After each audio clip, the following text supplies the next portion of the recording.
আজকে এই মঞ্চে অনেক বিজ্ঞজন, আমি বসিরহাটের ছেলে, আইমাকে অত্যন্ত কাছ থেকে জানি এবং চিনি। সৈয়দ রুহুল আমিন সাহেব ভাইজানকে অনেক দূর থেকে ভালোবাসতাম। যখন তার কাছাকাছি হয়ে তার সংস্পর্শ লাভ করলাম, দেখলাম তার ভিতরে এমন কিছু বিষয় রয়েছে যেগুলো আমরা সবার ভিতরে পাই না। প্লিজ আমার দিকে একটু খেয়াল করুন। বসিরহাটের ছেলে তো একটু দেশি বাংলা কথা বলে যাব দু একটা, খুব সংক্ষেপ সময়। ইতিপূর্বে যারা এখানে কথা বলেছেন তাদের যোগ্য আমি নই। অনেক বক্তার মুখে আমরা বারবার এই কথাটা শুনতে পাচ্ছি, আইমা মানে একটা ইসলামী বা মুসলিম কোন সংগঠন। এটার ব্যাখ্যা অনেকে দিয়েছেন। সবার আগে আমরা মানুষ, সবার আগে আমরা মানুষ, তারপরে আমরা ভারতবাসী, তারপরে আমরা বাংলাভাষী, তারপরে আমাদের আলাদা আলাদা পরিচয় আছে।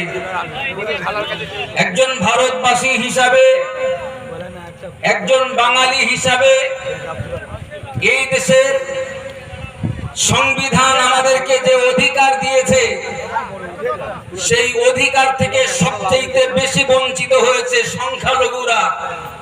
সেখানে শুধু মুসলিম নয়, সমস্ত সংখ্যালঘু সম্প্রদায় যাদেরকে বঞ্চনা করা হয়েছে, যাদেরকে বঞ্চিত করা হয়েছে। আসলে এই দেশটাকে স্বাধীন করার জন্য সবচাইতে বেশি জীবন, অর্থ আর রক্ত যারা দিয়েছিলেন তারা হলেন সংখ্যালঘু সম্প্রদায়, এবং এর ভিতরে মুসলিম সম্প্রদায় সবচাইতে বেশি রক্ত দিয়েছিলেন। আজও আপনি দিল্লির ইন্ডিয়া গেটে চলে যান, ৯২,০০০ শহীদের নাম লেখা আছে, সেখানে দেখতে পাবেন ৯২,০০০-এর ভিতরে ৬৫,০০০ রয়েছে সেখানে মুসলিম, যারা সংখ্যালঘু সম্প্রদায়। ওই জন্য আমি সংক্ষেপে এতটুকু বলে যেতে চাই, দেখুন ভাতের হাঁড়ি যখন মজুদ হয়ে যায়, একজন ভিখারি এসে বলে আমাকে দুটো ভিক্ষা দাও, ভিখারিরও অধিকার রয়েছে সেই হাঁড়িতে। বারবার ভিক্ষা চাওয়ার পরে যখন ভিক্ষা পায় না, তখন ভিখারিদের দায়িত্ব হয়ে যায় যাদের হাতে হাঁড়ি আছে ওই ভাতের হাঁড়িটাকে কেড়ে নিয়ে নিজেরা সেই হাঁড়ি দখল করা। আইমা সেই পথে নামছে।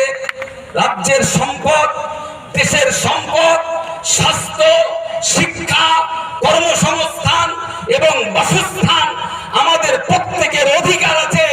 যারা ঠান্ডা করে বসে আমাদেরকে ভিক্ষা দিয়ে, আমাদেরকে মিড ডে মিল দিয়ে আমাদেরকে যারা বঞ্চিত করছে, আগামী দিন আইমা সেই সম্পদকে, সেই ভাতের হাঁড়িকে দখল নিয়ে আমরাই নেতৃত্ব দেব, আমরাই দেশকে পথ দেখাবো, বাংলাকে আমরাই রাস্তা দেখাবো।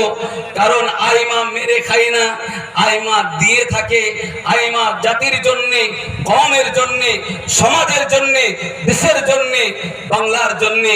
মোরা এক বিন্দে দুটি কুসুম, হিন্দু মুসলমান, মুসলিম তার নয়নমণি, হিন্দু তার প্রাণ। বলার অনেক থাকলেও সময়ের অবকাশ নেই, দুঃখিত, ক্ষমা করবেন।